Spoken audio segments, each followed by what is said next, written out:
through the grapevine. So tonight we've got Steve from Digwell Green Fingers, Audrey from Real Food Comes Dirty, and also Kerry and Dory from Dog on the Plot. I'll all bring them all in now. Hi, Steve. Hey, how are you doing? There's Audrey. Hi, Audrey. Hi, Danny. And there's Kerry and Dory. Hey. You all right? Yes. Fantastic. Can I just ask the chat, can you all hear us and see us? That's just a formality. So can someone just write in the chat, Linda or someone, can you all hear us all okay? I'm guessing we'll be all right. So everyone's not. It'll be fine, I'm sure. So how are everyone? All good? Yes, thank you. Brilliant. Yes, it's sunny here today, so I'll take that. Oh, sunny. Well, it was actually quite fine here today as well. I've done quite a bit in the garden and quite a lot of drinking tea as well and coffee, but yeah. So tonight we're going to be we'll talk briefly about plots around the world and some plot history as well, but it's not going to be it's not going to be boring. We're not going to be going about it too much and all, but we will discuss it briefly as well. So, and also, but while we're on the subject as well, I want to talk about, I know Audrey brought it up on her channel about, so I actually won Kitchen Garden Plotter of the Month. So I just want to bring that up just for that is that I know that I've done it. And yeah, so I actually applied for the competition and I actually didn't think I'd win because you don't know how many people are going to apply for it, but it must just be me and someone and another 11 people. But yeah, so I'll find out now in I think December the 21st. I know I'm so happy about it, Kerry. No, it's exciting. Yeah, it's something I thought it was a bit of fun, and then I applied, and then I wasn't going to do it, and it just kept coming up on my Instagram, and I clicked on it, and then once you fill it in, God, they ask you so many questions about, your experiences and your thoughts of certain things, and then it went on and on. At the end, I didn't realize that they were the questions that they ask you were actually what they're going to put in the article. So I think there's a video. I think there's a magazine out December the 21st that has me in it and all the other plot holders. So there'll be another 11, and then I think after that, then they tell you which month you're going to get. It's a good tactic on their part, isn't it? Really, because it will take their readership up to over 100. Steve, yes, it will, because I've got at least 100 relatives that will buy that magazine, so we'll be done. And plot holders. So yeah. But yeah, so I was happy about it, and it was another feather in the cap to just think that absolutely really. So yeah, I was quite pleased about it, and yeah, there's another. You've got to blow your own trumpet, mate, because nobody else will do it for you. Absolutely, Steve. Yeah. Absolutely. Yeah. Right, let me just grab that there. Right, so yeah, so we'll start off first of all then. So how are everyone going on with it growing? Are they all slowing down now? Kerry, what about you? Are you all slowed down, ready for Christmas? You're going to tell me off, Danny. Yeah. I still haven't put any spring bulbs in. They're all sitting right here next to me. In a warm room. Why are they still there? Because, well, several reasons. I've just been on a go slow this month. Yeah. And my back was off, so that took me out of play for a little bit. And then we had the frost, we had the snow, and then it's just rained ever since. I feel like you've made a lot of excuses now. Bulb planting is one of the easiest things. I'm not asking you to dig 6 trenches. but I know you mean, though. I can't say I'm the same with sunflowers. I will literally have those sunflowers there begging to go in the ground. And I don't know why I don't do it. And then I watch plot holders that I've given the sunflowers to going massive, and mine are still stunted. I think, but I'm going to try this year. So, Kerry, they need to go in soon. I know they do. And I've got hundreds. But I did look back, because I was trying to remember everything I'd done this year for tonight. And I didn't put any bulbs in until, is it Twixmas? Between Christmas and New Year. I didn't put any bulbs. Is that really a thing, Twixmas? I think it's a thing, yeah. It's in the South Atlantic, it's called Fixmas. And it's June the 21st, Falkland Islands Christmas. 6 months behind, look. They have the cold weather and 6 months behind us. Well, I wouldn't wait that long to put the spring bulbs in. No. But Kerry, I've actually got a pile of bulbs that I still am putting as well, though. So I cannot tell you awfully because I'm exactly the same. But I will say, though, my argument is I had too many this year. So I had so many. So I'm just thinking, if I put them in every bed I'm not gonna have no beds ready for spring, so I'm gonna hold back and I'm gonna plant them. Well, I also reason that the ones that I've left in the ground in the garden are going to come up early. So these ones will be a succession then. Yeah. See, you're turning into a right YouTuber now. You're making excuses for the fact. Well, the reason I did this was because it wasn't. It was because we're lazy. Have any of you ever grown saffron crocus? That's what I've just bought. Yeah. Oh, I got some very cheap. I was under the impression that the flowers came up before the leaves, and you pick the saffron, you know. But all of mine are just leaves. They all come up. They're all just leaves. yeah. Next year. You did them first year. I got mine first year. I was duped by the packet that said flowers in the first year. Then so they're just leaves. I just leave them. No, they will flower if you got them in early enough. Okay. Because they're a fall. They're a fall blooming. They're quite big now, but no flowers. Yeah, and they're skinny little stems, right? Yeah. Tiny. Yeah. Yeah, that should. Can we actually grow saffron in the UK though? I've read that you can in some places, but others you can't. Yeah, I want to harvest my own. That's all. There's something different to do for the cooking. Kerry, go on, give a little plug to the company. Where are they from? I'm going to guess. Gracie. Where are they from? Farmer Gracie. You see, they had I didn't know that. 90% off on Black Friday. I mean, not everything. Wow. Audrey, you know what I'm doing, don't you? What are you doing? I'm writing that down. You have to be ready on Black Friday to get your 90% off bulbs. Yeah, but that I wasn't going to make an order because I do have a shoebox full of bulbs that still need to go out. We know. But I saw the saffron crocus and I want that. And then of course I had to buy a load of other stuff. So the saffron crocus, you can then collect the saffron from that. Is that correct? Mm-hmm. Yes. But the instructions on mine said that you plant before October, so I'm really late, and that they will shoot in the autumn now, and then you wait till the following year to get the flowers. So I don't know, Audrey, maybe you've been mine. I put mine in before October, and I got they came up, and once it got chilly, like really chilly, the blooms opened, and then they kind of die back, and they'll come up again the next year. But they're a fall blooming crocus. Yeah. So go on. Well, it depends on how mature the bulbs are that you buy. So perhaps they could be the second year for Kerry's and first year from me or something. Maybe that's true. Yeah, mine were first years. So Wendy Barry has just said my saffron flowered about mid-November. Yep, that's right. So sounds about right. And you realize how expensive it is once you start pulling off the little saffron stamens or whatever they are that you pull. Yeah. You realize why they charge so much for saffron. Well, I've got a friend in India, and he asked me what I should bring back. With tweezers. It's crazy. It's so particular, isn't it? But he asked me, he said, "Oh, what do you want me to bring back?" And I was like, "From India." I was like, I don't know. He was like, "Do you want me to bring some saffron back?" I was like, "Yeah, sure." I am not joking you. If I would sell the saffron, I had about $2,000 worth of saffron in this bag, and I was like, "What?" But it's a lot, though, isn't it? It's a lot of saffron. He was like, "Yeah, it was about £4. Don't worry about it." I was like, £4? That you wouldn't get that for a little tiny little pot now. But I do love saffron and paella and all. That's beautiful. Right, we're not going to talk about. Go on, Steve. Sorry, that pot. Hang on, that pot there. That's saffron, I think. Well, you want to be careful you're bragging there, Steve. Yeah. That's why I want to grow some because it's so expensive. Right, but you'll understand once you start picking it why it is. Because it is tedious to get that. So should we go into the nitty-gritty about a little bit of like how I know we've all got different sort of growing spaces. Like Steve, you're pretty much similar to Kerry, where you've got a bit of both. You've got your garden and your plots.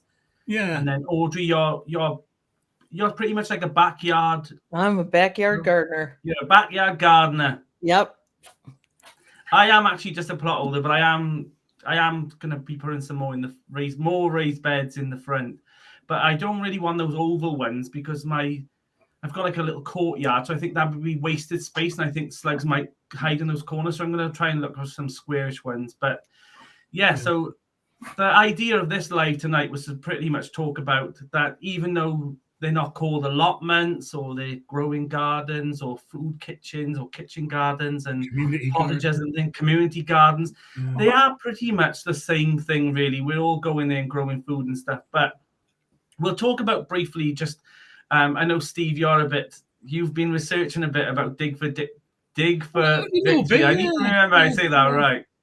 Yeah. But like, I understand that's not how allotments started, obviously, in the UK, but that was more of a rise in allotments again, wasn't it? It brought it back into the fore, yeah. I mean, I'm a bit of a Bilbo Baggins. I like poring over old maps, you know.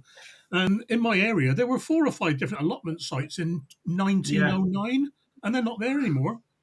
I know one of them I used to play on as a kid, and not play on, so walk through as a kid, you know, and that's not there anymore. So, you know, they've been around for quite a while, and they're actually written down as Allotment Garden. Yeah, So wow. that was a name back in those days, you know. Yeah. They had a resurgence in the Second World War, really. I was absolutely fascinated. Like, when I'd never really thought about like the plots before, and only recently that I've started to really take an interest in the history of my allotment at all, because ours is one of the oldest in our area and the biggest as well. And there's Dory. And this is why it's called Dog on the Plot. It's Dog on a Live. It's Dog on a Live. And I was really fascinated when I was looking back, and I kept seeing photographs coming up on like Facebook and you know, on social media and stuff. And then I started Googling, looking at it, and it was fascinating how weird, like how many pictures.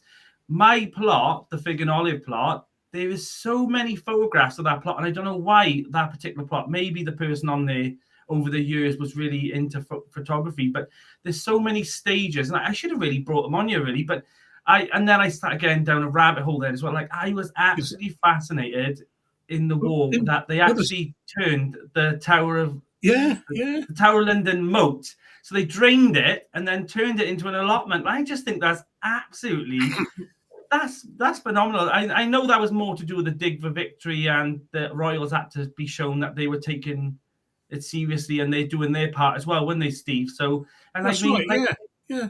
Could you imagine how good that it gave the name? It sort of led the way to the name of the Garden of England, really, because the royals were doing it, you know. But could you imagine like how fertile that would probably be in there, though, from what that moat? I bet that was brilliant growing, you know, in compound. And then also after, like, it's not particularly like that now as well, because obviously I've been to London. I've seen like they obviously did the ceramic poppies, which I thought was a really nice touch. Yeah, and I mean that's absolutely beautiful what they did. But they're all ceramic, so I just think like, oh, they could have been, you know, they could have been real, couldn't they? But it's still absolutely stunning. Like, you know, but you know, what a spectacular thing to see. The campaign obviously worked, because at the start of the war there were 800,000 allotment plots in the UK, and at the end there was 1.4 million. Wow, so incredible! Front gardens, factory greens, any bit of land was turned into an allotment. Really, that's exactly. Yeah, my mum was in the Land Army. Is she in this picture, Steve? No. But yeah, it's just, I think it's absolutely crazy that you just it. I think it brought the allotment side back home, didn't it? Do you know what I mean? It wasn't just And even now, I suppose it's more of a hobby now, isn't it? So, and I mean, if that happened again, I think I've always been told that if I'm now one of those people now, because I'm an allotment here, that I would be resourceful at the end of the world. I was like, listen, if I'm at the end of the world, I'm not going to be worrying about putting some turnips in next week. But I get what they mean. Do you know what I mean? That we have got like a talent, and we are growing food. The thing with the war effort of Dig for Victory is it freed up the transportation on the ships, so they could be used for munitions and troops and things like that, you know. And that was the thing that they were trying to use as well. The export was obviously lower now as well, so there wasn't no food coming in. And at the start of it, the UK imported 75% of their food, and at the end they made 75% of their food. And I think it's a damn shame that we're still not doing that now. You know, I do think that when we had lockdown, that did, you know, we kind of was forced a little bit more to think like, are we relying too much on export? And I think it's a shame really that Import. to us, import our way of thinking now is kind of we're like a special hobby to grow food. And I think it's such a shame that as a human being you haven't got that knowledge to just put a seed in the ground. I'm 6 or 7 years old, right? And I remember as a kid only eating seasonal vegetables. Yeah. You didn't get cherries all year long and things like that. I mean, they're all imported, mostly South Africa, I think. But it's I just don't feel like that. And you always hear this, don't you, on YouTube channels and gardens, and they say this, they're not the same. It's not the same. So I do think like I prefer to eat seasonally as much as I can with the things I grow, because I do think, are we just substituting the fact that we're not having quality food? We're just having it just because we can have it. Do you know what I mean? Because strawberries are not the same if you add them in December, are they? You know what I mean? And the same as tomatoes when you get them from the supermarket. They're not the same. You know that a parsnip tastes better after it's frosted. So where are they getting the frost in these other countries? You know what I mean? It's not as Exactly. But don't you have great demand for more allotments? I mean, I keep hearing about the lists, and it's years till people get on. So that to me says at least there's a desire.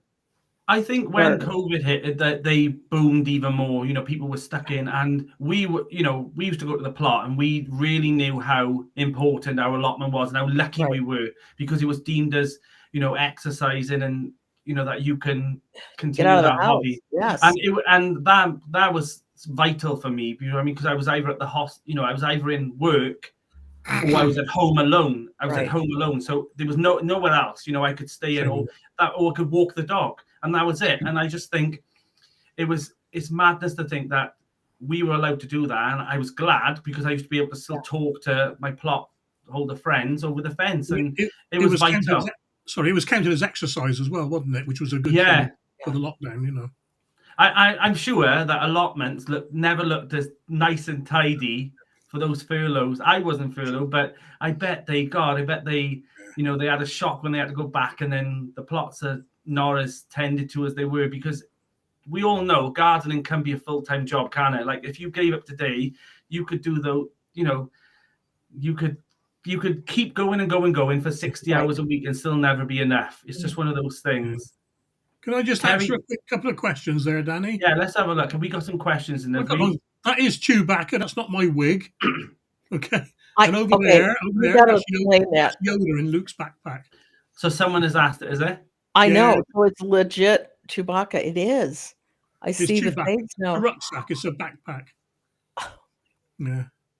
I watched them try to sell them, and they fell apart basically. So they're hanging up to dry. That's what they're doing.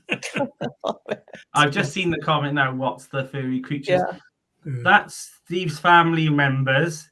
Yeah. That's his twin brother. That's the eldest. And that's his wig. Yeah. I love but you say about allotments, but a lot of the demand for allotments, Audrey, now is because the houses gardens are so small. Back in the day, when they built houses, they were legally required for the back garden to be able to feed 4 people. And nowadays, I mean, my back garden's 14 feet by 24 feet. Okay, wow. I can't even feed me, let alone 4 people, Yeah. Yeah, mine's the same. It's a 1930s house, and the garden, it's thin, but it's very long. Yeah. You wouldn't get that with a new build now. No. I remember Mum and Dad's house and Grandpa's house. They were huge, the gardens, And then you get your own house and it's tiny. Okay. So there's a question from Linda. Question, Danny. How old is our allotment site? Now, I could give you about 3 answers to this, because I've trolled the internet. I've asked committee member stuff. There are some that say that is 103 years old, and there's some that say 78 years old. So it's in between. So, but I think the reason that they're saying that some are saying it's older is because there used to be kind of like a little growing area that were at the back of the cottages that we've got. Sometimes on my videos, you'll see this like from the fig and olive. Sometimes in the mountain, you'll see like these cottages, and they've been there for absolutely forever. And there's ours is one of the oldest in the area, and it is huge. People don't realize from where the grapevine garden is to the fig and olive, that's the middle. That's from the grapevine garden's on one end, the fig and olive's in the middle, and then beyond that, it goes on and on and on down the mountain. If I walked it, it would take a good 15-20 minutes to get all the way through the path. It's quite a long, Wow. and it's so wide as well. There's so many plots on there. But going back to what Audrey said about waiting lists, we've actually got none on our waiting list now, which is the first time ever that I've ever known now. There's normally a lot on there, but due to COVID and other people just kind of knocking off now and just saying that they don't want to do it anymore, they're just not there anymore. But we're down to 0. Our plots are getting a bit tired. There's only 39 on my site. But like you said, during COVID, they were the best looking ever. And now people are back at work and all that. And they're just not tended. 2 hours on a Saturday if you're lucky. And then it rains and they don't turn up, So Yeah. they're getting a bit tired now. So I think that's pretty much what that's what's going to happen, wasn't it? Do you know what I mean? Yeah. They had all that time and now they haven't. So we'll talk now a little bit about. So first of all, I just want to introduce you all because I don't think we've done that really. So people might not know. So Steve, go on, introduce yourself and your channel, and give it a little plug. my name's Steve, Digwell Green Fingers. I've always loved gardening, and I started doing a lot of gardening in buckets in the front garden and things like that. And I saw a chat on Facebook saying about allotments. I thought, put my name in for allotment. And someone said, be prepared for a 3-year wait. And 3 weeks later, I had a plot. I'm on a different plot now, but that's another story. I just love it. It's fantastic. And I started writing things down, what I was doing, and I kept losing things. So then I took photographs, and I forget to put notes of what the photographs were. And I did a video. Yeah. And I was sat at dinner one day and with my mates, and the managing director comes along. That's a babe. You haven't got any. All right, yeah. Oh, work. And the managing director came along and said, what you got there, Steve? I said, well, it's a video I made of my allotment and what I've been planting. He said, that's all right. You want to put it on YouTube? And here I am, 7 years later, Wow. That's my managing director put me on YouTube, basically. So. What about you, Kerry? How did you start? Like, what made you think, I'm going to put a camera up and I'm going to go down? And well, you started initially straight away. You had your plot as well, didn't you? Because I remember when you first started, that's how yours. So what made you think, not just I'm taking an allotment, I'm going to film this and put it on YouTube? Well, it's actually, I think it's tomorrow was my first day on the plot last year. Wow. So this is exactly 1 year on the plot. Has it been that long already? I remember your first video. I think. And when I first watched your video, I thought, is she going to last with this? Is she going to last? Because she doesn't even know to put a camera the right way around. I remember.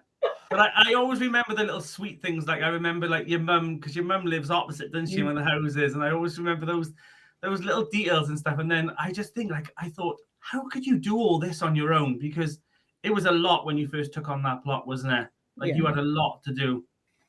Yeah, it is. So my mom lives at the back. Her garden is at the back of my allotment, about 3 plots down. Yeah, she's the grey roof there. I remember when you first did it, I thought, why is she telling people where your mum lives? There'll be people going around it. I actually thought that when I watched it. I'm so worried about internet security. I really. I know. I thought, God, you just put your mother on the list. Anyway, that window at the back of my mom's house, that was my childhood bedroom. So I actually looked out over this allotment my whole life. And is there money there, Kerry, or expensive things? No. So is this what you're? Yeah, go on. Is your mum watching? I hope so. So hello, Kerry's mum, if you are watching. If you're not, then that's not very nice, is it? Yeah, she wouldn't. She would take more weeks to work out how to comment. But yeah, I'm hoping she's watching.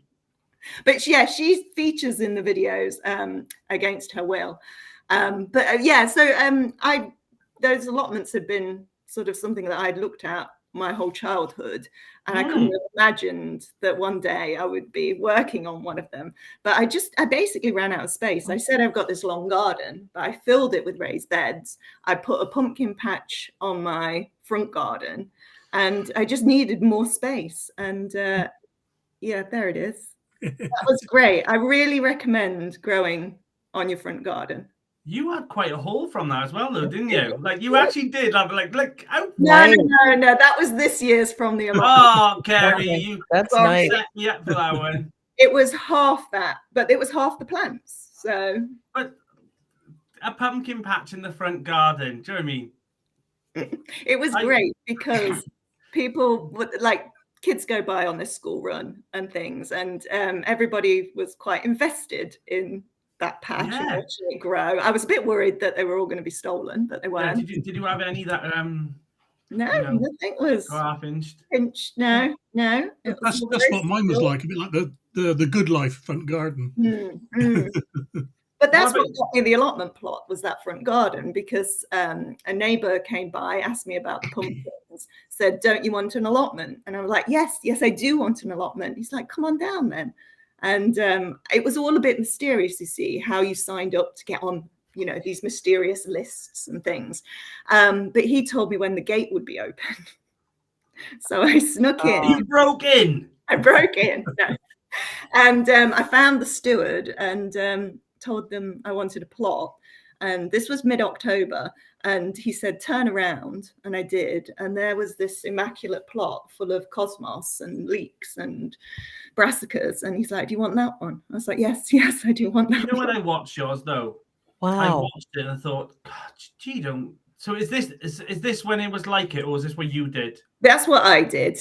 The cosmos was all self-seeded, so that just came back. When I first watched it, I thought, I don't think she realized how lucky she is. She was like, "Oh, the thing is," and I was thinking, you've just got an immaculate plot, and then people were giving you things right, left, and center. And she was like, "Oh, you know, they just offered me this," and someone. I was thinking, God, I didn't have that. All I had on my plot was bindweed and 3 buckets of glass. Well, I feel terrible because I was given a greenhouse, just a few weeks, and it's still at the back of the shed. I was going to ask you about this as well, because I've been invested in this greenhouse, and I actually know someone who's really good at putting greenhouses up, don't we, Audrey? And he's in the chat as well, so I think we should send JB round. I was going to say JB, he'll get it done in a flash. I don't know. I think it'd probably take him even longer. He'd stay there for 7 months. You'd have to feed him, no. But I really think that this greenhouse needs to be put on. I tell you what the problem is, Danny. Go on. You haven't got nobody to give you the glass. There's more excuses, just more excuses. Go on. Where I want to put it are old compost bays that need removing, and the ground is very uneven. So it's just that thing of like, I've made the new compost bays, but I just haven't got rid of the old ones and made a foundation. But it's, it's on my plan for 2024, isn't it? And I remember when you was carting compost after compost when you were all down, and I was thinking, God, how is she? Do you know what I mean? I was thinking, how did? I had a lot, wasn't it? Yeah, a truck came, and it was a full load, and my mom, bless her, she helped me. And I thought, she'd even got her mum helping her. Nice. Kerry, I personally think you had it easy as a YouTube gardener starting an allotment. You had a clean plot, and you was like, "Oh, this is terrible." And I was thinking, I don't feel like I was saying that. I think I was. Go back and watch your first episode. You was thinking, "Oh, poor me with this allotment." I was looking around thinking, "Where is my rhubarb?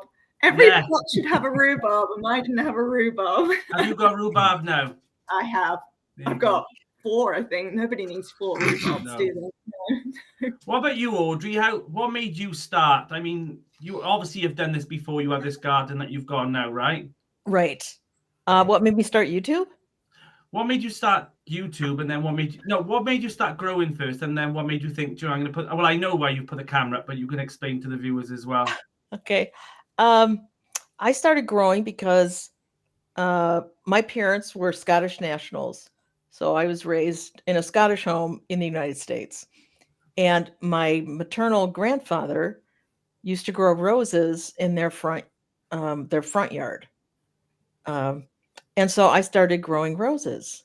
Yeah. Because I thought, okay, that's giving me a little connection to my grandfather. And I never met him. He passed before I was born. And I loved it.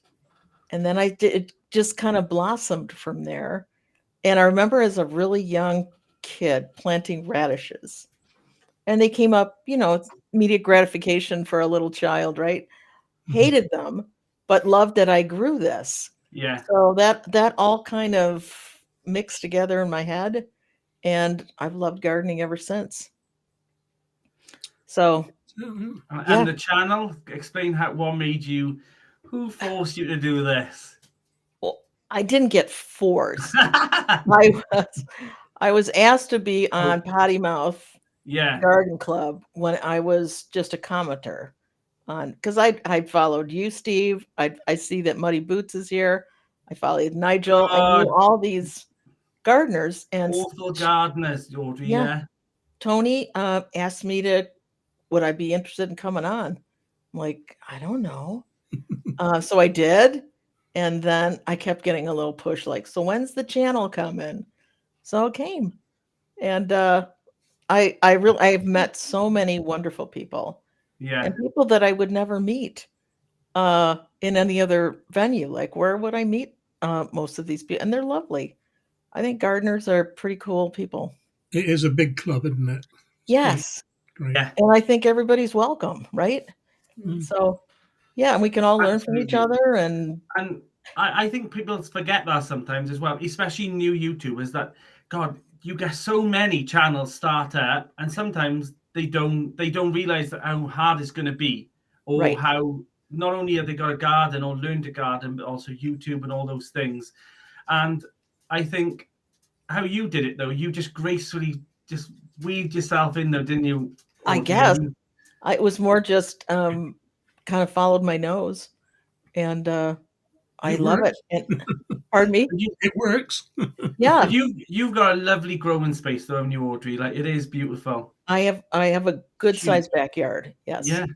Yes. We've got some pictures. You grow loads of things in buckets as well. Right. Down the left side, that's usually where I put my determinate tomatoes. Okay. And I've grown onions over there, a lot of things. The square bed right next to that is my asparagus bed. The checkerboard thing you see is a pergola over a deck in our backyard.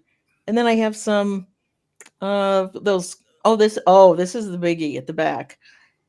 These are two 4-foot by 24-foot raised beds, and they're about 30 inches tall. And then the big flat bed at the back there is about 120 by, I'm going to say 16 where it's wide and 8 where it's short. So you must get a lot of sun, though, because dead sun all the time. Yeah. Yeah. It's all south facing. So it's just a different look. I like the idea of those really long, slim beds, though, because they're quite tall as well for you to manage on as well, though, when they Audrey. So easily, yes. No, so my raised beds are quite big. They look. I like the idea that they're just so. I'm guessing that they wide enough just for like 2 cabbages or something. Are they? Or I really cram things in, so I probably put 3 cabbages there.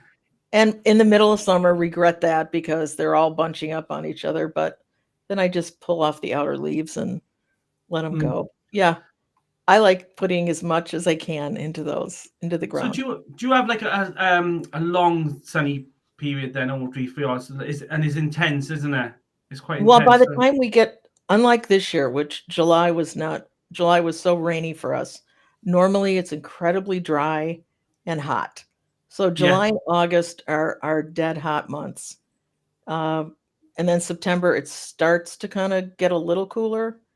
But we get a lot of sun, except in the winter. We have very similar to the UK. It's gray most of the time, and it happens to be sunny today. You get snow though, didn't you, Audrey? You get lovely snow. Oh yeah, we get a lot of snow. I know. Yeah. I as you can tell, I get really envious. Whenever I see it, I always think I love snow, but I've lived here my whole life, so I just love snow. Me too. I think it's the best thing in the world, and everyone grumbles. I'm like a child when it snows at the allotment. I'm the only one over there, nearly 40 years of age, and I'm around, and nobody cares. Nobody gives a damn about the allotment on the snow. I'm the only one there. And, do you make snow angels? Yeah, I did one on Okay. the bed, and I filmed Good. it, and Then then you're I a thought, true snow lover. Yes. and I thought, then God, this looks weird. This looks like if one of the cottage people would have, I call them cottage people, the people who live in the cottages, must have thought, God, he's lost it. He's actually lost it. And I was literally there, and I thought, why am I doing this? Because I it's do. fun. Like, enjoy it when you can. So, oh God, I hate. Go on, Steve. I hate Steve's Welsh accent. I really do. Oh, come on, boy. Oh, what's the matter, man? This is Oh, why these I two have sheep, like, come on, boy. Oh. there you go, Jimmy. I've given you your. He does it to me all the time. I don't know if you've ever seen, if you see us on Facebook or something like that. It's absolutely carnage banter, but we get on well, don't we, Stephen? There's an old Navy saying, you don't take the mickey out of people you don't like. Says That's it all, right. really. Yeah, but it's true. Kerry, there's a question for you here. How big is your home garden, Kerry? It seems to go on forever in your videos. Is the flooding making you doubt keeping your plot? Okay, I've never measured my home garden. Probably something I should do, but it's kind of got 3 sections. So there's like one section at the front which I tend to have ornamentals, and I've got a herb bed. Then there's greenhouse. That's the very back. So that used to be a pond. I know. I was looking back and I was thinking, God, you've actually filled it in, didn't you? I had to. The lining split, and I tried to repair it, and I couldn't. I had loads of fish in. I had to put the fish into my little pond, and then apparently big fish can't go in a little pond, and it was horrific. But I had this space then, and that was my first growing space. So I filled it with compost, and I put fruit bushes in far too close together. So yes. where's That's the middle of the garden. So that was just lawn when I moved in. You've done a lot. You have done a lot considering that. That's a lot of slabs there, isn't it? That's a lot of work, really, when you think to turn that into growing food. That's impressive. That's one side of the trellis. It's the other side. So the slabs are still there, but I do agree, though. Your garden does seem to go on forever. It does. I don't know if it's because how you film, but sometimes I think, God, how far back is she now? You know, I think you cross borders sometimes. I feel like there is a whole garden at the back of the garden where those slabs are that I could have a whole plot in there, but I would need to pull up all those slabs. So what made you think I'll take on all that work at the allotment when you could have just lifted up some slabs? Oh, yeah. Well, I'm not saying it's right. I'm just saying I guess I could have expanded my growing space. But you've done really well with it now, though. Like it looks beautiful now. Like how you've got it is lovely. You know, that is that's how I think an allotment should look like. So you've done well there, to be fair. I wish it still looked like that. Now all of that is just dead. Oh, it's a brown war zone up there now, isn't it? Everything is just you just see you see all the old people's old rickety old metal things and things. You think, God, I'm just taking mine down. Yeah, it's an embarrassment, and he's putting away for the winter. Well, there's so much carnage after the storms as well. Like polytunnel's gone down, and it's really sad actually to walk along and see people's structures all dismantled. And we're a bit lucky, Kerry, on our plot. We're not allowed anything over 6 feet tall. Yeah, no greenhouses, no polytunnels. No compost bins, but that's a different story because they supplied them anyway. And so there's no real damage. The thing that does get blown over is all those plastic toolboxes, you know, the ones you buy from Aldi for 30 quid. After every storm, they're all bundled up against the far fence. Crazy. Bits and pieces, gloves everywhere, weed killer, all sorts, you know. So it's really interesting, isn't it? The different rules on different plots. Because... ours is fairly free. It's a private allotment site. That's what it is. It's right next to a prestigious garden centre, so they don't want any structures that look like the back streets of a Caribbean town, if you know what I mean. So is that why, Steve, you grow some at home as well, didn't you? Like you've got you've got those raised beds. I've got the sage ones, haven't you? They are lovely though, aren't they? Like even the colour of them, I just think they're nice. And that They was are the nice. And they're nice size. That is I consider that a poor potato harvest. Yeah. Because I used to get that is 6 plants, 6 tubers, and I used to get a lot more than that in the buckets.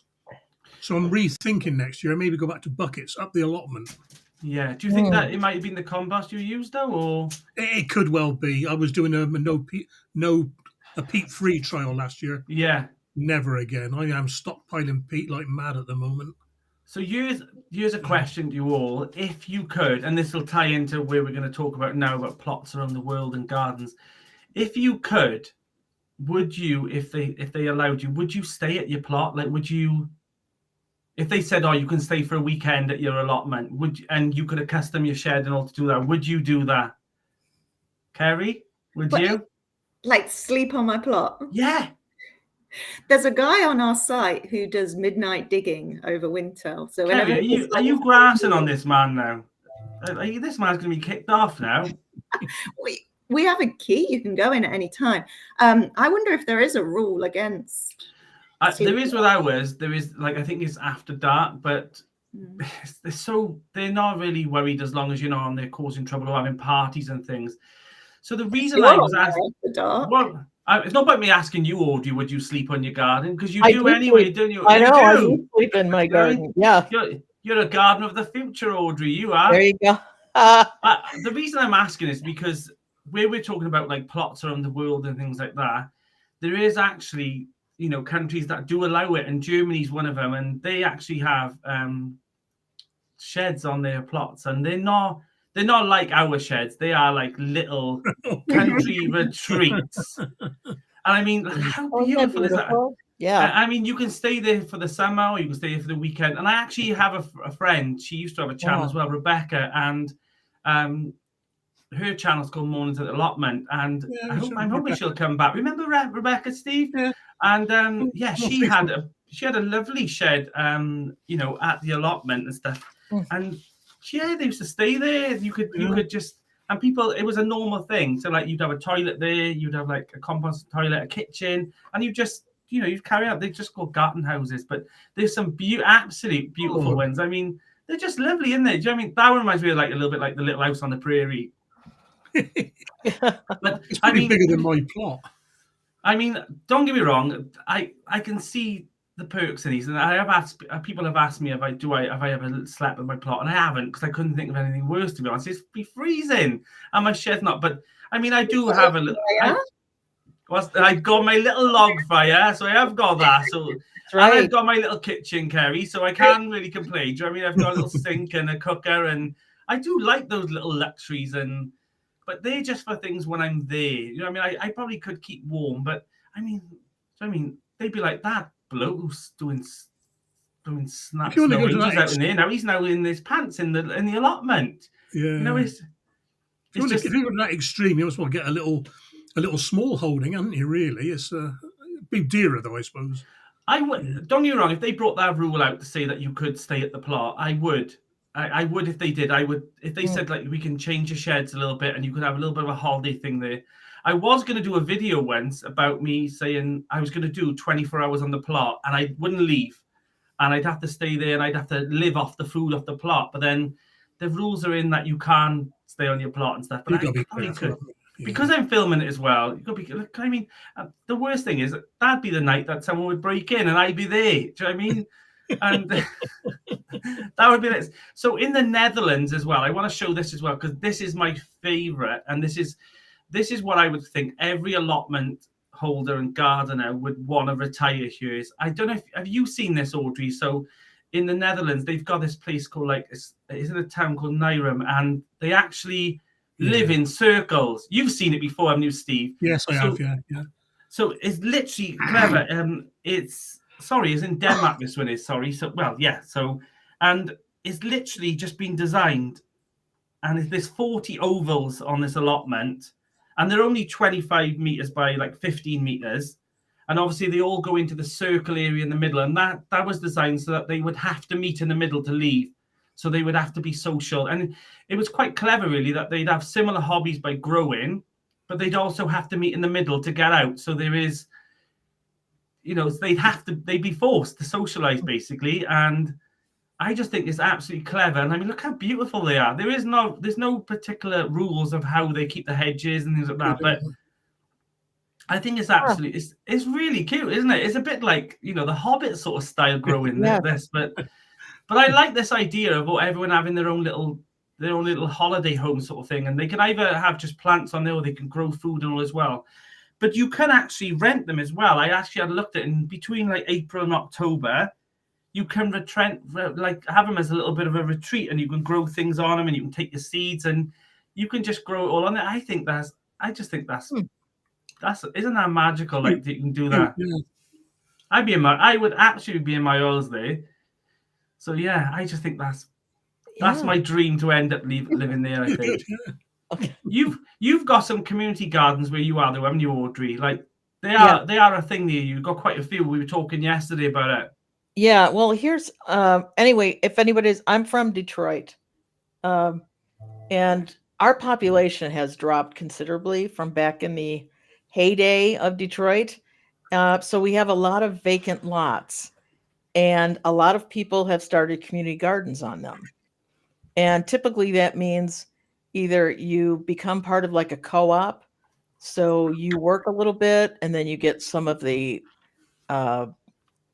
produce that is produced, or it's a group that just takes it over, and then the community can actually come and pick whatever they want. So in some ways it's kind of a nonprofit that helps. And most urban areas kind of have traditionally been pretty much food like it's a food deprived, like fresh food deprived area. So the goal is to get more and more fresh food grown in the city so that all the city dwellers have that available to them. So we've seen a big change in the city where places like Whole Foods, some very just produce-driven businesses have started moving into the city just so they can help with that produce depletion. So do you recognize this one, Audrey? Because this one's in Detroit, right? I do not recognize that one. How lovely is that, though? That's absolutely lovely, isn't it? Yeah. Got their own tractor. Yeah, I think that's absolutely. Yeah, and a lot of people have actually started farming in Detroit.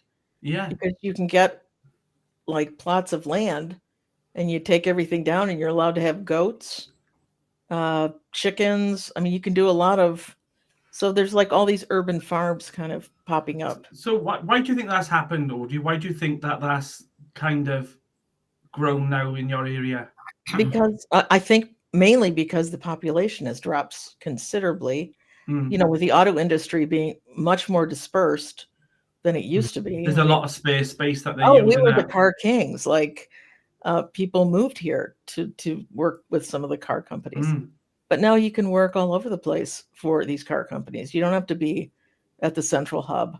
Yeah. So, and I think this next generation that's coming up is more about, I want to learn how to do some of it. I want to live more like on a homestead. Let's like get unplugged a little bit from all this computer and let's kind of live the way people used to. So I see a real trend that way. Yeah. I'm lucky my grandkids have got such an interest in that already. That's awesome. Yeah, they love it. Yeah. How long have they been doing it now, Steve? They've always been encouraged to do it, Steve? Yeah. Their mum loves it herself. They've won an award. I don't know if you got the picture there, Danny. I'm just trying to find it now. Best garden in Gloucestershire. Only a little tiny garden. It's a little, but the kids help. The grandkids help. The mini digwells. Yeah, I've actually got it, Steve. Hold on a sec. Yeah, they do a lot of the potato challenges and everything. That's right.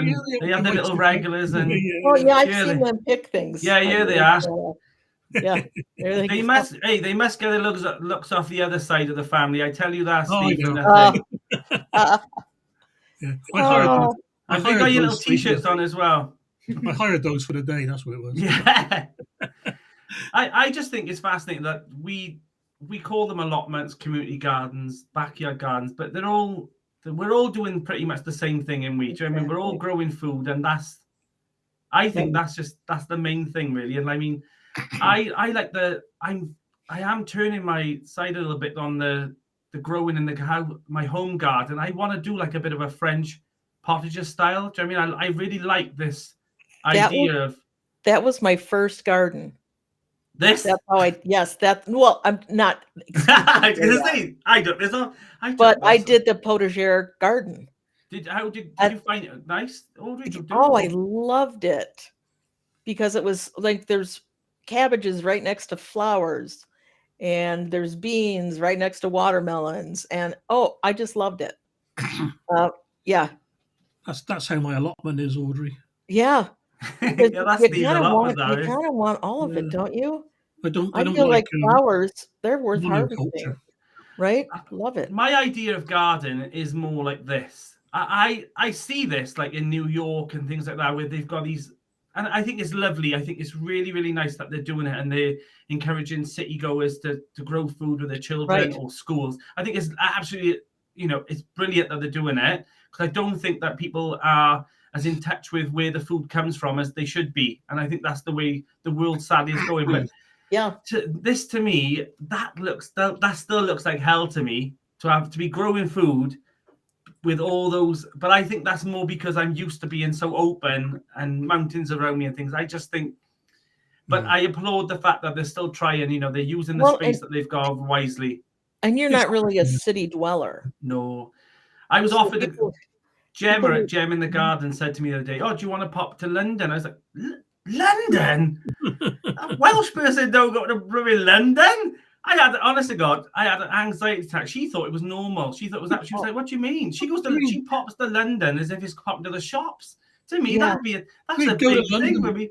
You're not allowed to cross the bridge, Danny, let alone go to Steve, London. I can't do it. I went once, and then I had to learn about this escalator thing where you've got to stay on the one side of the air. That's absolute crazy. Like, I haven't got time to be worrying about rules. And then trying to get through those barriers. They got caught on my ribs 3 times. That was enough for me to say, I'm not going through here anymore. London was not for me. Sorry. Rue's popped a question up. Let's have a look. I'm trying to... What's Rue said? I can't see it. Are we growing our own veg for Christmas dinner, basically? It's gone off the bottom now. I've got Rue. Well, we'll answer the question anyway, because I can't see that question. Oh, yeah, we have. Will you be eating homegrown veg for your festive Yuletide meal? If so, what will you be eating? Shall we start with Audrey first? Go on, Audrey. Have you grown anything? Yes, I have potatoes, which I've done. First time I've ever grown them in the ground, and they did fabulous. So when you said, Steve, you had a different mine did. I don't know that I'll put them back in buckets, but don't quote me, because next year I might. So we have potatoes. I have carrots. I have sweetabagas. And what else do I have? Well, I have a lot of canned things. I do a lot of canning at the end. So I have a lot of beans that are canned. I have a lot of dried beans from the garden. I have dehydrated spices from the garden. So I think most of that will be used for sure. Yeah. Yeah. What about you, Kerry? I bet you got a trove full. We've got our own turkey as well. Honestly, I bet she's growing out. I bet you this is what happened. She went, "Oh, this old man down the road, he gave me the biggest turkey. I don't know how I'm going to fit this in the freezer. I just don't know how I'm going to do this." Oh no. I have been offered some beetroot, but I don't think that's very traditional for Christmas dinner. You had a good harvest of carrots this year, though, Kerry. Yeah, not bad with the carrots. I think they were from my pick and mix bed, where I just mixed a load of seed and scattered it, so you never knew which one you were going to get. Really? Would it be a little Paris market? Would it be a red carrot? This is quite fun. That's good for the kids. But I've got Chantenay carrots still on the plot, so I can have those. I've still got potatoes in the ground, not Christmas potatoes. They're still my main crop. In fact, they're working their way up to the surface. They so want to get out. I've got a big thing about Christmas potatoes. I think it's a bit of a scam. Mine blighted, so they. That's exactly. I think we try and grow them. My personal preference is, I just grow more of the shallots through the spring and summer, Yeah. and then they last in the buckets. I've tried and tried and tried. And when It you just look at doesn't- it, our new potatoes really are on the Christmas menu. You know what I mean? Yeah. Yeah. And What I've about you, still got Steve? Charlotte's in storage. Yeah, Oh. I just think I had Charlotte's the other day, and they were absolutely beautiful. They were still, just as they should have been in spring. I What suppose about you, Steve? Go on. pumpkin. Could have a pumpkin, Kerry. I did think, I said to my sister, I think I'm going to do stuffed pumpkin. She was horrified. It's like, For that's not Christmas. thing. But I did think, I've got, can you see that one? Oh. A fungo. Oh, lovely. So I did think I could thought do there was a rope scarf. around that then. I actually thought there was a rope. So cool, Yeah. isn't it? But I thought I could hollow it out, make a soup, and put it into the pumpkin, and that would Yeah, be it the works. starter. Yeah. Done that. You've done that, haven't you, Steve? There I was may be a gonna say. video on it. Oh, There is a video on it. Yeah. Steve, what about you? What have you got for Christmas? Me, I got parsnips and carrots. Got frozen peas, beans, broad beans, runner beans, French beans. Beetroot. Now, beetroot is good on Christmas because you can roast it with the rest of the vegetables and things go a bit red, so it's nice. Onions. Stuffing. I'm making my own stuffing with my own onions and my own sage. Now you're talking. That's about it, really. I think there's a few others I've probably forgotten. Oh, leeks. Got leeks. Yeah. Well, I've got sprouts, potatoes, Sprouts. cabbages, and Oh, cabbage. Savoy cabbage. and carrots. I think Yeah. I've got that. So there's quite a few little bits and bobs I've got, but I'm going to keep them for over the Christmas period rather than the actual Christmas day because I'm going to my sister's. But we were talking about beetroot last night, weren't we, Audrey? And I was telling you about. So I was on with Amir, had a little chat because he's going to come on the show next week. One of a few Oh, guests. he's lovely. He's He's lovely. lovely. He's 10 lovely. miles. 10 miles from me. He is. That's not far Oh, enough, Steve. Yeah. Oh, gosh. From me or him? Amir, if you're watching this, move, mate, move. Uh, But yeah, and we were talking about Mia was saying to me how there's someone on his allotment plot and they water the now. Steve, you might have some experience in this. If you haven't, I'm sure you're gonna find something out about it anyway. But you basically you water the daffodils with beetroot water and it turns them pink. Have you heard about this, Steve? Not in the ground, but in the pots. Yes. Now I thought about this. I was thinking about putting them in a pot with a saucer and letting it absorb it through. It does. Yeah. You can do any color you want. Blue daffodils, anything you want. There you are, Audrey. We're going to try it in with Audrey. So yeah, I think if anyone's I have watching never this, heard that. And And not just daffodils. Nearly every cut flower you can do this. wow. Well, There's we were soft talking I'm about going to start Soft stems, like not the a hard lab in my kitchen, and we're going to Yeah. work on We're it. going to have a little go. But so I promised I wasn't going to do a challenge for next year, but I am going to challenge people if they want to try and make a pink flower. Whereas I'm picking daffodils because, that's what the Welsh do. But I think that Yeah. if anyone wants to try and make a pink flower, but you need to make sure that you show me this particular flower. Don't be buying pink flowers and then showing me what you've done. I want evidence. Yeah, of because it. I have pink tulips coming up this spring, so I won't do that with those. No. You can't do it in the ground because the roots filter out the dye, if you like. I'm glad you said that, Steve, because I was wondering about it because I thought about whether or not putting them in a nice pot and then letting it absorb through the roots. But The one you can change is hydrangeas. They're big, either big pink or big sky blue. that's when you make the pH level. Yeah, if you Right. water with vinegar, they'll go blue. If you water with something else, they go. But what you can do is you water half the bush with vinegar and half without, and you'll have a blue and pink. It does work because Is it's a hard this stem true plant. now?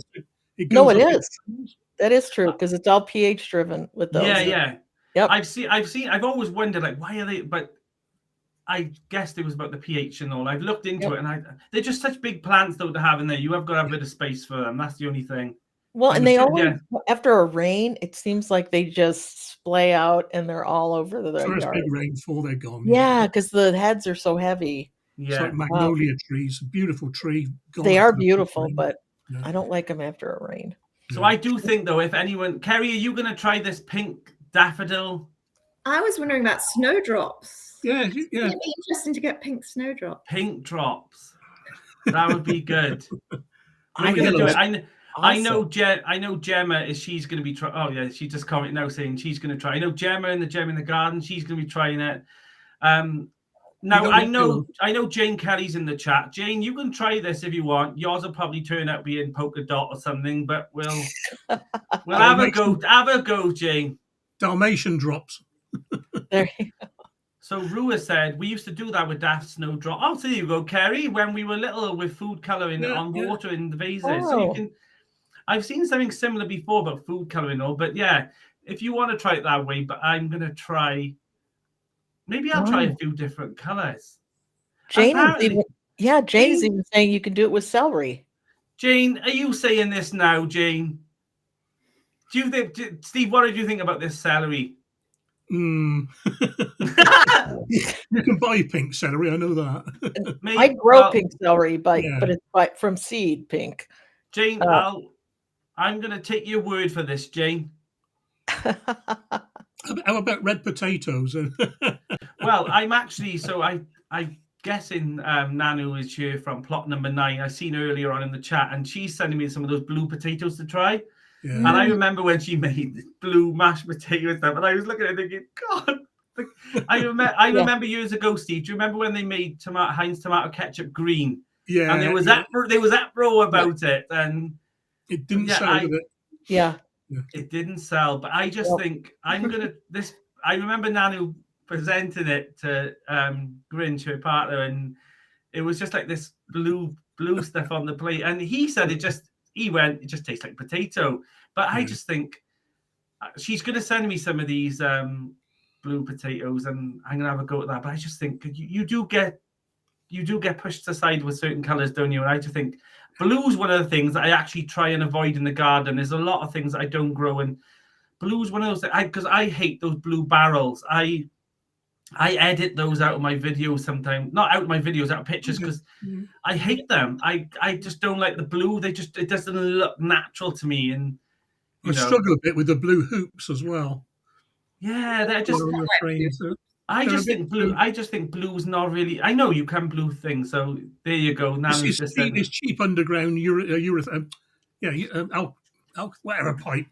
But why can't they use brown? You know what I mean? It's available.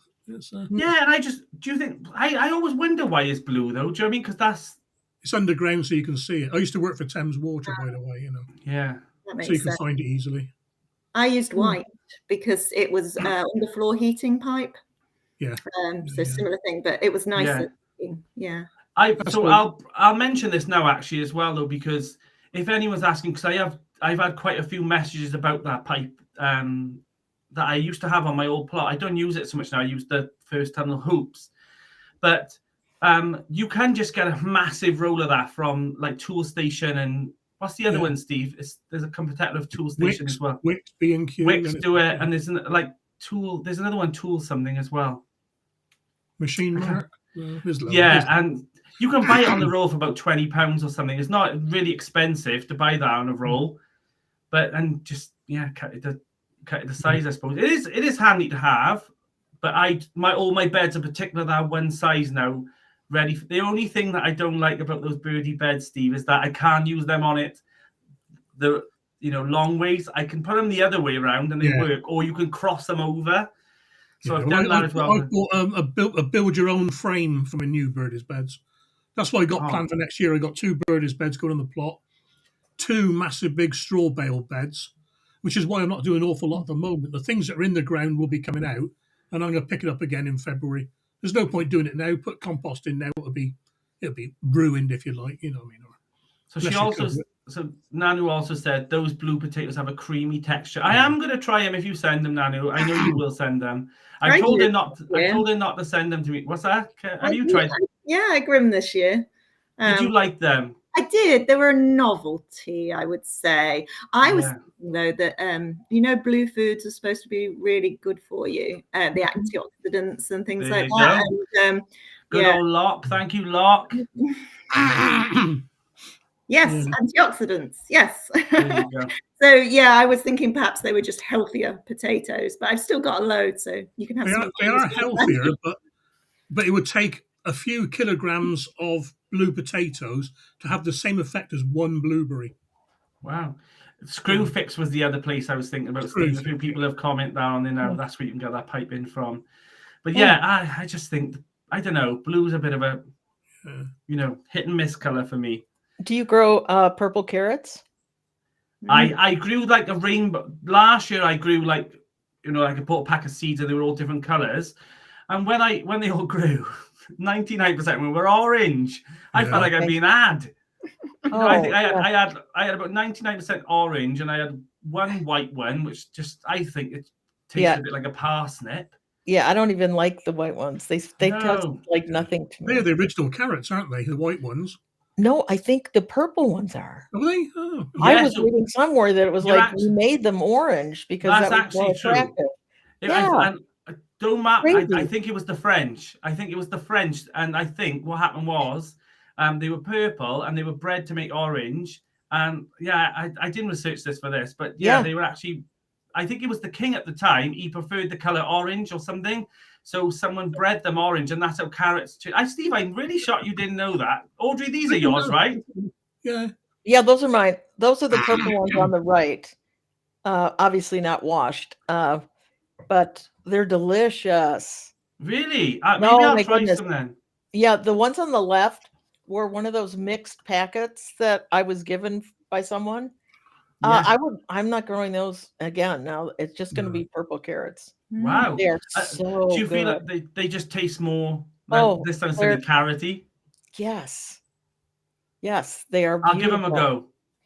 And they make gorgeous carrot juice. I was going to ask you, but are these what you were talking about last night? These purple? Yeah, those are the Milan purple top turnips. Turnips, yeah. And the ones on the right, I think, are Goldana turnips, and they were all lovely. I'm going to try to on your live last night. So if you haven't watched it, I was on Audrey's last night. So go. I'll put a link to Audrey's channel at the end of this. Yeah, we have fun video. Linda, if you can pop Audrey's, Kerry's, and Steve's links up in the chat now as well, so that people can go over and give them a subscribe. So let's boost them up. Kerry, you hit your 1,000 this year as well, didn't you? That was good. You're shooting past now again, though, and I've noticed. I thought, God. Yeah. No, I hadn't really expected it because things were very slow ticking up, and then it just suddenly, you were talking about algorithms and such earlier, and I have no clue how all of it works. But yeah, thank you to you, Danny, for giving me a shout out. Got me. Do you know what? I remember this stage, and I remember there's other channels, and you get to a stage sometimes where you think, God, just move. Just move, and then you will go up 3 and down 4, and then you back. And I remember that stage. I remember there was a stage when that happened to me, and I remember that happened to Rue once as well. Rue's in the chat, and I remember her saying the frustration she had of just seeing it keep going up 1, down 4, up 1. And sometimes I just think you just need that little kick. And I mean, I remember it happened to me. It was Niall Gardens who did it for me, and I always remember thinking, he didn't need to do that, and he did that, and then that kind of. I think sometimes you do. I'm not saying that YouTubers need to be encouraging and pushing other channels on. I'm just thinking sometimes it does. It does help a little bit sometimes, and in support. And I remember seeing yours. I'm thinking, Kerry's that's staying there now. And I watched everything. I was thinking, and I remember thinking, God, it'd be so nice for it to hit that 1,000 now. And it's the trouble with the human mentality, really, though, isn't it? If you have a bad meal at a restaurant, you'll tell 10 people. If you have a good meal, you'll tell 2 people. So you see a bad channel, you tell 10 people, your friends, or you see a good channel, you tell 2 people. Yeah. So you need to reverse that on YouTube, don't you? I think when people start a YouTube channel as well, is that they instantly think that it's going to go boom, and they're going to be like, Mr. Big and all that. And gardening channels are not quite like that, And I was always told, grow steadily. Do not, these channels sometimes who start, and then say you had 1,000 subscribers within a day or 2. You're not ready for that. Like if I went to 200,000 tomorrow, I'm not ready for that. And to be honest, that would actually crush my channel. When people say to me like, "Oh, you're good," I am. I'm happy that I'm growing, and I'm growing steadily for what I want. But I think if I went to 20,000, 30,000 or something like that, the Grapevine Garden channel would not survive because I haven't got that much time to put into that amount of quality of videos. My channel, I'm happy with my channel, but when you get to that level, the pressure must be exponential that you think It is, I've yeah. got to be. And you see And a lot of big channels with no views. It's views that Yeah. matter. Yeah. It's the view. There's channels out there with 250,000 subscribers, 500,000 subscribers, and sometimes I look at them and think they had the same or less than me this week. You can, and you think you can. It doesn't work out sometimes. But my advice would be is like, if people are expecting to, grow as a YouTuber, do it slow and get used to it, and make the mistakes when you can, when you're smaller. Do you know what I mean? Because it's easier to make those mistakes, and you'll look back, Kerry, and go watch your first video, Kerry. You'll see what I mean. You'll see what I mean when I think, God, she got a bloody silver spoon in her mouth there with those bloody plot holders around her. They were throwing greenhouse. She walked in the path where I've just been given a greenhouse. I was thinking, great. I had 3 inches of glass put through my ankle on my first day at the plot, but there we go. I got I'm going to have to go back and stalk your videos, Kerry. Oh, honestly, you will see it, Audrey. You'll see what I mean. I'm only joking with you, Kerry. You've done really well with your plot, and your channel's grown really well. And it did grow slowly, and when I first realized someone other than my family was watching, it was amazing, and that was like a month in or something like that. And then I got a shout out from somebody else's channel. They featured me. I think they featured Jem at the same time as well, and that was really nice, and you commented, Danny. You commented on a very early video and sort of welcomed me to the community. I do that. I think it's nice to do that. Do you know why I do it? I try and beat blooming Ali. That's what I try and know. Sometimes I'll go and get, there's a new channel. I'll say, from your own. And then Ali's commented 3 weeks ago. I think, how did, one time I found this channel and I thought, yes, I beat Ali. And I messaged her and she was like, yeah, I found that last week. But if you look, there's another video there. I was like, damn it. So I think Ali gets a message from YouTube to tell him when the new garden channel's coming out. That's it. I don't know how she does it. I don't know how she watches and comments on all of those videos and makes her own. You're freezing a bit now and again, buddy. Am I freezing? Just a little bit now and again, yeah. Yeah, just a little bit. No, that's just how the Welsh talk. So what's your plans now? Like, we've got Christmas coming up. What are we, Kerry? You're going to be growing ochre again next year, and you. Yes. And I actually asked Kerry for some of these, and she blooming ate them all. So I had a terrible ochre harvest, and it was my own fault because I thought you had to just, once they died back, you then take them out. I misread what I was supposed to do, and yeah, I'm going to buy a few more ochre. Do you grow ochre, Audrey? Have you ever? I was going to ask what that tastes like.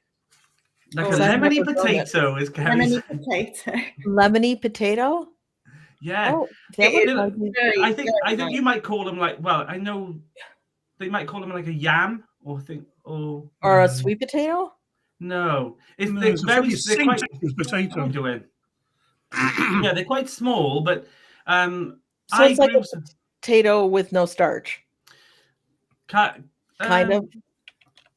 They're quite starchy though. Is it like I grow? Oh gosh, sometimes to pull up a name on the fly. The sunchokes, and those can be. Yeah. So do they taste kind of like a sunchoke? So a sunchoke to us is a Jerusalem artichoke, isn't it? Yes. Do you know what? I grew some in a bucket, and they grew, and then they died back down, and then I left them, and then the year later, they grew again. And I looked at this 30-liter bucket the other day, and it's bulging like this. Oh yeah, no, they will just keep growing and getting bigger and multiplying. Help me out, you. What am I supposed to do with these Jerusalem artichokes apart from try and give some away, which I have done before in the past? What do they taste like? You got to make kraut. They will. Make kraut with them. So I did this on my channel a couple of weeks ago, and you grate them up. I did it with carrot, Jerusalem artichoke, kale, onion and garlic, put your 2% salt on, massage, and then jar them up and leave them for about a week, and it's delicious. And because, of course, Jerusalem artichokes have a reputation. Yes, Yeah. they do. And it's a well-earned reputation. Yeah, and I Yeah. think the fermenting of them in the kraut helps with that. But Okay. the other tips were to... What do they taste like, though? Like, They're nice. if I didn't want to do a kraut, what could I do with them? Can I boil them? Can I roast them? Yeah. What do Yeah, they taste like, though? I like to roast mine and mix them with potatoes. I was expecting to say garlic then, Audrey. I really was. Well, I always put garlic in my I know, potatoes, that's so what I was. Yeah. that's like a given. We don't do anything without No. garlic around here. So Locker said but you about can- You can also yams. shave Go them on. down really small and make them Yeah. look like scales on a fish and Wow. bake that. That's very beautiful. I'm going to give him a try after Christmas. But I was going to say, but really, you kind of need to get a little immunity to some of its attributes. Build So I up would start some- eating them in small amounts to begin with. So I'll try one or two. Are we saying one or two on a plate? The other thing I did was soak them in water before cooking them for a few hours. That's Right. nice. Okay. So I Locke did- said yams, or as we call it, they've got so many different ochre, grown in New Zealand, originated from South America, where they are known as ochre. The sweet tubers are small, often about the size of a thumb, and a pink orange. Me and Kerry were talking about this the other. Was it yesterday, Kerry? We were talking about the different colours, and I was like, "Oh, I'm not buying them." And then I ended up looking, and I was thinking, "I'll buy all.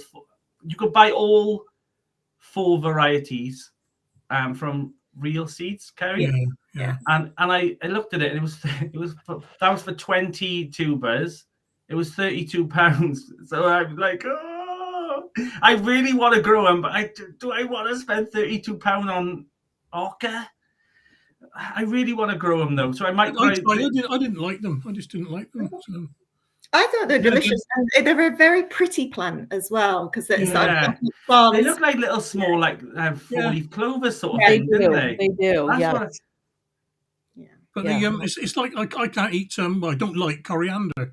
To me, it tastes like soap. So, Okay. there is there's different people doing it, because I'm actually the other side. But I love coriander. Me too. I Can't get enough. absolutely. Can't get It's like enough. a And my Indian daughter meal. has the soap. I like gene. it in curries. I like it on I don't mind it chicken. in the dish, but if it comes on like an Indian at a restaurant, I've got to take it off the top. I can't eat the fresh Oh. coriander. Nigel Weird. just said, Danny, eat a lot of those Jerusalem artichokes to find out who your true friends are. You know what, Steve? When you come round in spring, I'll eat them the night before, you know? I'll eat them 2 days before. Yeah, I need to do something with these, because they've been in that bucket, and they're so Yeah, they resilient. will But I just- like them because they make lovely sunflowers, though, don't they? Yeah, and they'll just keep growing and multiplying until you have no dirt left.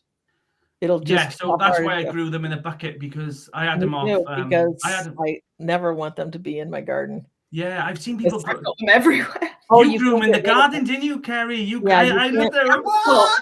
I've got Can't yeah, get I've rid of got them in the garden and on the plot, but I put them on the plot because one of the rules of our plots is that you're not allowed fences between plots. So I put them on as a screen. So I planted them all along the edge to screen the neighbour's plot. But yeah, I'm sure they will creep further and further and further into my plot, and probably his. I think you might regret that, though, Kerry. Oh, Well, well, the nice thing is that's nothing. it'll never go away. Like you'll always have that fence. yeah. Yeah. You'll always have that for Christmas, Kerry. Well, I also put horseradish in the ground at the plot, and people went, yeah, they were not happy about me doing that in the comments of that video Why? Because they don't like horseradish? because it will take over. You'll never get rid of it. Mm. Well, but would you want to? Well, that's what I was always, thinking. I just always have, I always have horseradish in my garden. I love it. You just dig it up and crack one of those off and plant it again. I mean, it's like perfect. Yeah. Well, I have a section in the home garden where I just plant invasive things. So there's 3-cornered leek in there. There's loads of mint, red vein sorrel, and I just let it's that area. Yeah. You can always go mad there. Yeah, now, Kerry. It's in an enclosed area. Kerry, did you throw Jerusalem artichokes and mint and all these things in the bed, and then you thought, oh, but carrot seeds, all of this would, and That's basically what I've done this year. I've just stuck things everywhere. I do that with my old seed packets, but not on my plot. I do it in the microgreens, don't you? along Steve? the fence of the allotment site. Just chuck loads of things in. I think the thought being that pests might eat them rather than mine. You know, Oh. if it works or not. Distract, right? If Lynn, I know I gave you something to share on my allotment site, but if Linda wants some Jerusalem artichokes for her allotment and her channel, let me know and you can have some. But someone says winter Savoy herb for Jerusalem artichokes. Or winter savoury. I've got some of that. What's I up? can do that. Yeah. Oh, I didn't know that.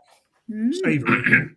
Summer Yeah. savoury as well with broad beans, runner Wow. beans, Wow. companion plant. Yeah. Yeah. So someone have- said, go on. No, I was going to say I have winter savory. I'm going to have to try that. Oh, wow. This Yeah. is what I like about these lives, that you pick up things that you don't really... I just really hope I'll don't- remember it when I dig them Yeah. up. So someone said, okay, you only need to buy once. Well, apparently so, yes, but not me, because I've got about I put about 10 ockers in, and I got 10 tiny ockers back out. So, and I remember once growing one potato in a bucket, and then when I did the harvest, I had one potato back, and I swear it was the same potato, Audrey, honestly. I swear that nothing happened, because it was the same one. But yeah, so you do not need the seed tubers to be big. You can plant. Well, I'm glad to do that because I've still got those little small seed ones. So I'll chuck them in a bucket now in spring and hope for the best. Allotment plots have said, how many artichokes do you get per plant? Oh, God. Lot. Well, if you want some, let me know and I can send you some of them if you want, because I've got a lot of, well, I think I've got a lot of artichokes. Just don't plant them in the soil. Plant them in a bucket. Unless you're Kerry, you know, she's going to change. She's going to be called Artichokes on the Plot by 2024. Honestly, and the mint artichoke plot. Squeeze the dog out. I think if you don't mind artichokes, and then when the tubers come out, I'm guessing, Steve, it's just a bit like a volunteer potato. You can dig those ones up then, and then could move them, I suppose. But if you like them, then Kerry, that's okay. It's the same as bindweed or something like that. You miss a little bit, and they'll still be there.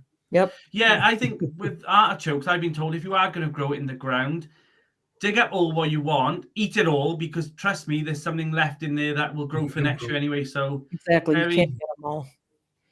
Yep. Oh, so someone has said, have you posted anything else yet, Danny?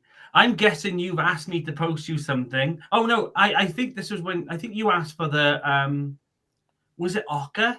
No, it wasn't. It was those.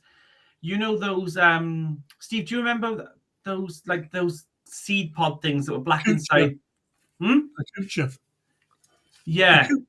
A choker. So that's the one. So them. Well, see, he had him on cue. So yeah, I have got those to send you. Today. I got my Heritage Seed Library delivery today.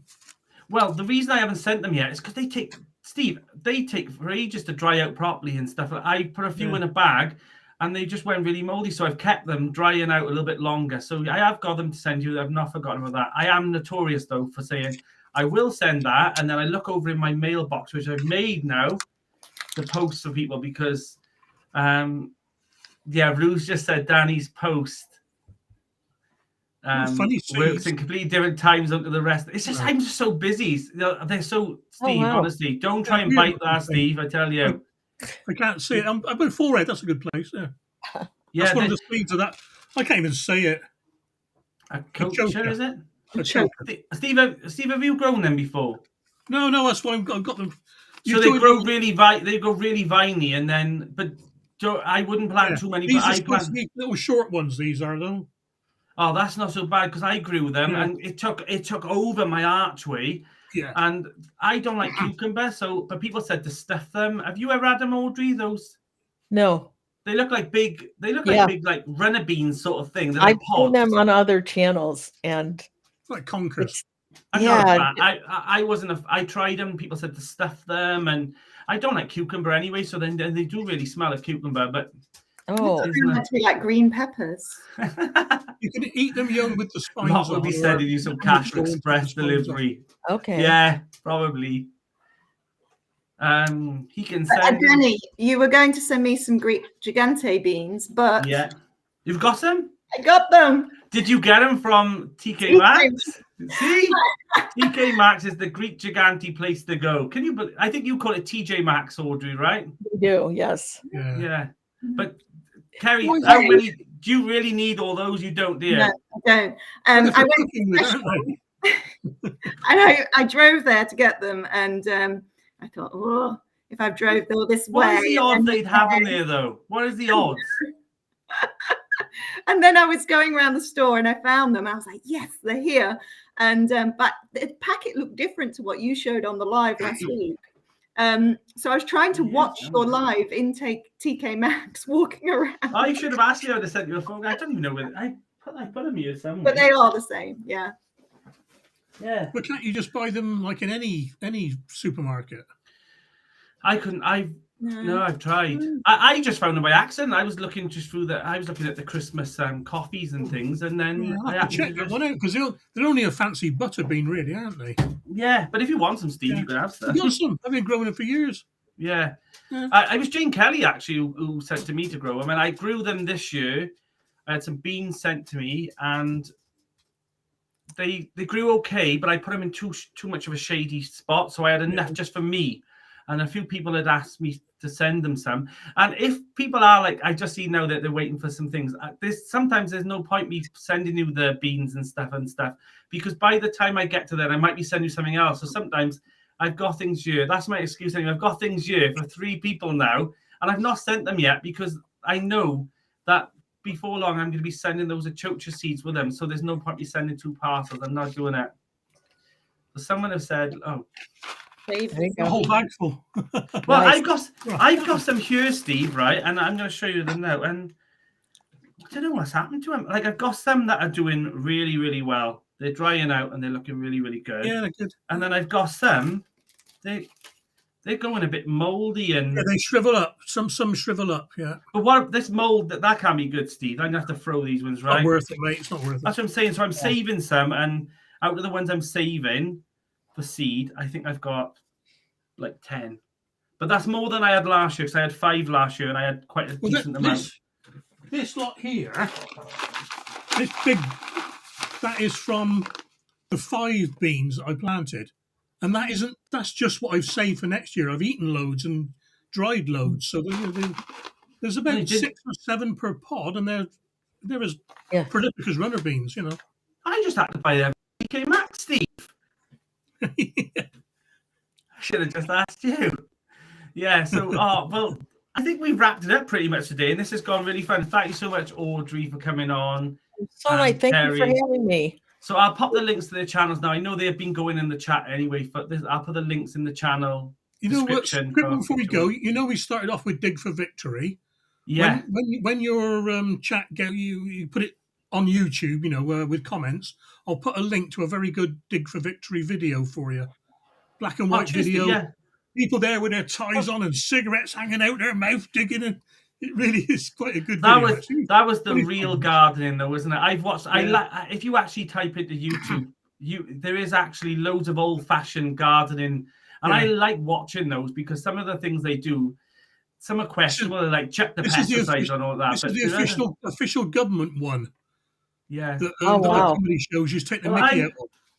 Steve, I don't know if you've seen this, but Gemma bought me this for Christmas, Gem in the Garden. It's called My Cool Allotment. Oh, yeah. And it's such a really cool book. I've left this little post-it note in there to remind her to sign it for when she comes here. But there's so many this book is so good, and it just shows you different variety, like different types of gardeners. And verticals the thing these days. I don't think anyone's right or anyone's wrong when they do things. Sometimes you can look. There's a place for everything. There's a place for everything. So Locke saying, super chat. Oh, thank you, Locke. Really enjoying the extra long chat script. We're still on an extra 10 minutes now. No. But yeah, I'm going back to what I said, that I just think sometimes we can look at other channels, and I think sometimes the channels that say do this and you'll get this, sometimes they can be deceiving as well, because Yeah. that only works in their climate and in their conditions. Exactly. And the soil, the right soil. So I think sometimes I like the idea of saying, this is what I do. So, you know, if we were all perfect like me, it would be a boring world, wouldn't it? So before we all go, I've just seen in the chat that is saying that there's 97 watching, and it actually went up to 108 at one point when I seen. So thank you so much for everyone who's coming on. But if you haven't, please click that little like button. It really does help the video for later on as well for the live. So do me a massive favor. Don't cost you nothing. Go and click that little thumbs up underneath the video, and it just really helps the next one. And next week, please come along next week as well, because it's going to be just as fun, and it's going to be the Christmas one. There's going to be Christmas jumpers. Jane Kelly's singing a Christmas carol. No, she's not. Oh, no. Yeah, so if any of you are free, Audrey, Kerry, or Steve, if you want to pop along on the 21st, if you're free, then you're welcome to join as well. It's going to be like the Muppets, honestly. There's going to be so many little boxes coming up of people talking and all. But if anyone wants to come on, if you've already been on the channel before on the live, then I'll be sending you some invitations as well if you want to pop on quickly. I'm going to try and get as many on. I can only have 10 at a time. Don't know how that's going to work, but might have to move some off. Let's just be a quicker load. Just pop on if you want to and stuff like that. You haven't got it. You can stay on as long as you want. But if you just want to come on for 10 minutes, say hello and all like that, talk about Christmas that's coming, pop along. But make sure you come next week, 21st of December, 7 p.m. So thank you so much, everyone, for watching. And we'll all see you again next week. Thank you, Audrey, Steve, and Kerry for coming on. Thanks, everyone.